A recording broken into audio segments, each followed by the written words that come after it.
Present Perfect. Você também se arrepia todo quando sabe que vai ter que usar esse tempo verbal? Pois assiste a minha aula gratuitamente aqui que você vai aprender de uma vez por todas. Pois vamos lá, pessoal. Vamos falar sobre o Present Perfect. Quando é que a gente usa esse tempo verbal? Bem, a gente vai usar o Present Perfect para falar sobre ações que aconteceram no passado, mas sem um tempo específico. É aquilo que você diz assim, que já aconteceu, mas não é interessante dizer se foi ontem, 10 anos atrás. Você simplesmente foca na experiência. Ações que começaram no passado e continuam até agora, até o presente. Experiências que você teve até o momento atual. Ações que acabaram de acontecer ou mudanças que têm alguma relevância no presente. Esses são basicamente os 4 usos do Present Perfect. Então vamos a alguns exemplos. Olha um exemplo aqui de quando a ação aconteceu no passado, mas a gente não especifica quando. A gente tem essa frase aqui, ó. She has traveled to Japan. Então, ela viajou ao Japão. Quando? Não importa dizer, pelo menos não aqui nessa situação, não era interessante ou não era importante dizer. Has traveled é a forma do present perfect. Uma ação que começou lá no passado e continua até agora, como por exemplo, he has lived in New York for 5 years. Então, essa pessoa começou a morar em Nova York 5 anos atrás e mora ainda. Experiences, as experiências. They have tried sushi before. Eles experimentaram sushi antes, ou melhor, eles já experimentaram sushi. É uma experiência que eles têm. Recent changes, mudanças recentes. I have just finished my homework. Então eu não tinha terminado até pouco tempo atrás. Agora eu já terminei. Essa mudança é expressa também no present perfect. E como que eu uso o present perfect? Olha a estrutura dele. Todos os sujeitos, né, seja I, you, we, they, he, she, it, ou mesmo os nomes, porque, por exemplo, a gente pode falar John ou he, Maria ou she. Eu não preciso usar necessariamente um pronome, que he ou she pode ser o nome da pessoa. Todos os sujeitos levam o have ou has, a depender do sujeito, e o particípio passado do verbo principal. Bem, então, quantos verbos nós temos aqui?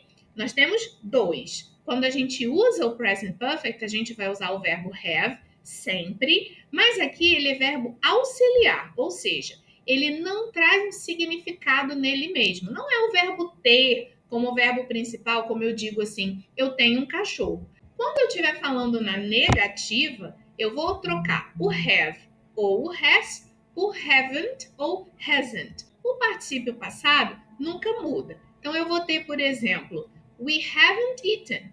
Nós não comemos. Ou she hasn't eaten lunch. Ela não almoçou. E se eu quiser fazer uma pergunta? Aí eu vou colocar o verbo have ou has antes da pessoa. Por exemplo, have you eaten lunch? Has he eaten lunch? E quando a gente está falando de verbos no particípio, a gente precisa se lembrar de que há verbos regulares e há verbos irregulares. O que quer dizer isso? Quando um verbo é regular, a forma dele no particípio vai ser sempre adicionada de ed. Já se um verbo for irregular, ele não vai ter um padrão de como ele é formado no particípio passado. Aí a gente vai ter realmente que conhecer o verbo. Então, nós já sabemos, por exemplo, que o particípio do verbo eat é eaten. Mas e o do verbo go, por exemplo? Se ele não tem um padrão, como vai ser esse particípio passado? A gente vai ter que realmente conhecer. Embora os verbos regulares sejam mais fáceis da gente lembrar, já que eles têm um padrão de formação adicionando o ed, a gente precisa prestar bastante atenção na grafia. Por exemplo, os verbos que acabam em e esse é silencioso, por exemplo, os verbos live, hate e bake, o que quer dizer que eles são silenciosos? Quer dizer que eles não formam uma outra sílaba. O som vai terminar na consoante anterior a essa letra E. Nesses casos, a gente vai só adicionar o D. Não há repetição de E. Então, vai ficar lived, hated, baked. Porém, para a maioria dos verbos regulares, a gente vai adicionar realmente a letra E com a letra D. Por exemplo, o verbo talk no particípio vira talked. O verbo clean vira cleaned. O verbo watch vira watched. Por exemplo, she has watched her favorite show.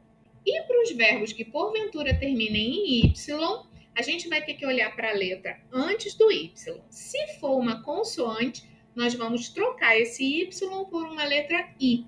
Então, a gente vai adicionar I, E, D. Por exemplo, cry termina em Y e antes do Y tem uma consoante, que é o R. Então, ele vai virar cried no particípio passado. Reparem a grafia. Eu troquei o Y pelo I, ficou aqui, ó, I-E-D em cried.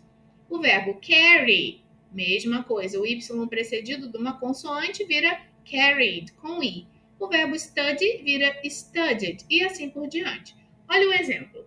He has studied English since morning. Já os verbos irregulares, a gente precisa ter uma listinha, né? Principalmente no início, assim, quando a gente começa a utilizá-los, para que a gente vá consultando. Você acaba memorizando a forma do particípio passado de cada verbo. Então, por exemplo, aqui tem uma lista com alguns dos mais comuns. Então, eu tenho, por exemplo, o verbo be, que no particípio vira been. O verbo begin vira begun. Bite, bitten. Break, broken. Bring, brought. Build, built. Buy, bought. Catch, caught. Come, come. Cut, cut.